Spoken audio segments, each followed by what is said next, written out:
Loin des écrans de télévision après avoir fait le bonheur des émissions de télé-réalité, l'influenceuse partage son bonheur en famille avec sa fille, qui vient de naître. Alors que le soleil brille sur une bonne partie de l'Hexagone, l'heure est au loisir pour une bonne partie des Français. Qu'ils soient simples citoyens ou influenceurs, chacun d'entre eux profite du beau temps en attendant les vacances, alors que certains en profitent aussi pour partir à l'étranger pour prendre un peu de repos. Si est-il le cas de Capucine Hanav?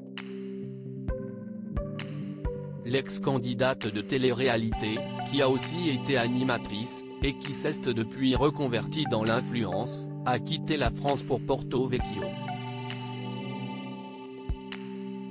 Mais elle n'était évidemment pas seule.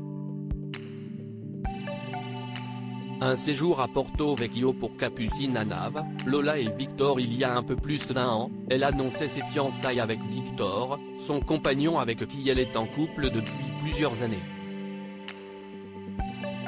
La cousine de Magali Berda a depuis fait son chemin, et ce couple fusionnel a donné naissance à une petite fille prénommée Lola, arrivée le 13 novembre dernier.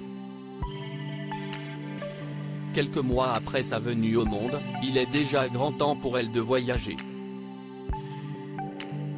Si est chose faite puisque toute la famille a quitté Lyon pour s'envoler vers Porto Vecchio. Un moyen aussi de partager son bonheur dans un endroit romantique et reposant, comme elle le signale à ses 1,6 million d'abonnés sur Instagram. Si est quoi la définition du bonheur pour vous? Moi, je vous la présente en photo, cœur, lance-t-elle.